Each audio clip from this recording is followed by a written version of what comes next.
president today. Clearly, he is dealing with some foreign policy issues, his meeting with Netanyahu. Do we expect to hear from him on the government shutdown? Yes, Sarah, that's why they've planned this cabinet meeting, as you were just running down the schedule for 4:45 today. This is going to, he might say something about what's happening on the budget showdown with the Netanyahu meeting, but I would expect him to come out pretty strongly with a statement at that cabinet meeting. One official described this as a prep session for the various agencies on what to do in the event of a shutdown. And all week, you are going to be hearing the president making a very aggressive case, publicly looking for various opportunities to point fingers at Republicans, saying they're to blame for this. What the fix would be: a clean CR, a clean continuing resolution that only deals with budgetary matters. He's going to be talking about the real-life impact and also talking about the looming threat of default still with the debt ceiling showdown in a few weeks. Al Hunt, I know it would be important if the Redskins were shut down. That would probably be an advantage. But with that, Al, you've got the idea of who will get the blame. Who is most at risk with this shutdown at midnight? First of all, Tom, I call them the Washington professional football team now, to be politically correct. Thank you. Very sensitive of you. Thank you, sir. Look, the blame here lies overwhelmingly with the Republicans. In a lot of issues, it's on the one hand. On the other hand, this one is rather clear-cut. You don't play games with the government shutdown and with the faith and credit of the United States like this. The Democrats in 2007 tried to cut off funding for the Iraq War. That's a legitimate fight, as the fight over Obamacare funding is legitimate today. But you don't do it at the peril of the government functioning or the U.S. credit. So I think there's a bunch of jihadists in the Republican Party. But you know something? The big winner of this on the Republican side is Ted Cruz. We may think he's irresponsible. We may think that it's bad policy. We may think all sorts of things. But out there in the country, they just absolutely, the grassroots Republicans, they love him. All right, strong opinions there on this Monday morning from Al Hunt. Matt Dowd, you're an independent. Do you agree with Al that there are jihadists in the Republican Party that are to blame for this? Well, like the term Redskins, I wouldn't use the term jihadist when referring to members of the Republican Party, the members of the party. There are firebrands, obviously, and people that obviously don't want to compromise. They think compromise is a sin. They think compromise is a dirty word in this. I agree with Al that in the short term, at least, Ted Cruz, his filibuster or whatever you want to call it, his stoppage or whatever the thing you call it was successful in that he has a fundraising base now. He's highly popular. Ted Cruz will not be the Republican nominee for president in 2016. I don't think the Republicans are that insane in order to do that. But right now, Ted Cruz is one of the most popular members of the Republican Party. Julianna, what does the White House do? What is the action plan for the president? Can he be a winner here?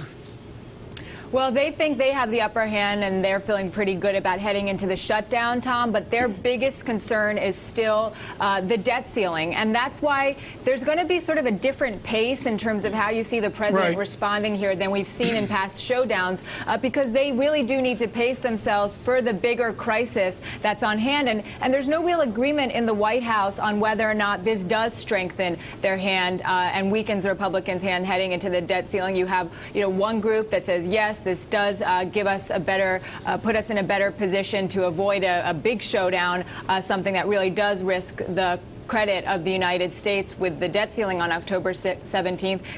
And then you have another group that says, look, we don't know what the Republican caucus is going to come up with. We can't count on them. You know, Al, I want to ask you, because when we look at where President Obama stands, he's a second-term president, just as President Clinton was when we had the event of a shutdown. The president this time around is not even negotiating. Who is his Newt Gingrich in this case? Well, that's the problem to start with. First, it was the first Clinton term, which actually set up his re-election very nicely in 1996. The problem there is no one to negotiate with.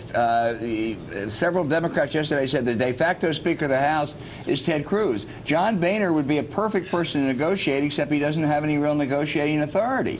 And I agree with Julianna. I think the Republicans will get most of the blame. Here's the danger for Obama over the long run, however. We have a story out in Bloomberg today that if this thing went on for a month, it could cost a point and a half off GDP. If it goes on for several months, it could be, we could go back into a recession. Once that occurs, you can say, boy, the Republicans caused it, but the president bears the brunt of that. Matt Dowd, jump in here. Democrats are not going to gain in this. Republicans may lose. Democrats are only going to lose less in the course of this. And as we go forward in all this, as I said earlier, that Washington becomes more and more irrelevant in the American public's mind. Al, the foundation for this theory is Barry Goldwater, 1964. What would Senator Goldwater think of this moment in U.S. history? Oh, I think Barry Goldwater would be a raving liberal in the GOP today. I mean, I'm not sure. You know, we did a story last year at the convention that Ronald Reagan's socialist. That's the way some of these Tea Party people would view Ronald Reagan. There's a difference between now and 1995 and 1996, which Carla referred to a minute ago. Back then, they knew it was going to be hardball politics. Newt Gingrich thought he could beat Bill Clinton. He actually got rolled at that time. But everybody went into it knowing they were at risk. This time, a lot of the Republicans are going to this are celebrating. They want the government to shut down. Yeah, they don't care about tonight. They don't care about the political ramifications of this. Well, actually, they're spinning it and putting the blame on the White House. In fact, here was Senator Rand Paul speaking on CBS's Face the Nation about where the blame goes to.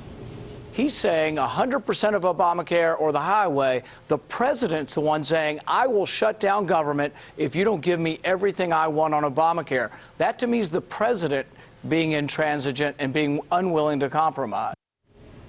So, Julianna, clearly Republicans are spinning this as the president's fault. He's not willing to negotiate on the unpopular Affordable Care Act. This is a signature of his presidency that goes into effect on Tuesday. The timing here is just stunning.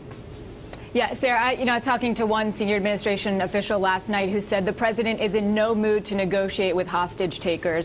And they just see no point in the president negotiating over pro forma business. You know, in these past showdowns, you've seen members of Congress leadership coming to the White House, making statements from the White House lawn, and you don't see that this time. And they say there's no point to negotiate some larger fiscal deal. We're not talking about tax reform and entitlement reform in the context of a 6-month bill to fund the government.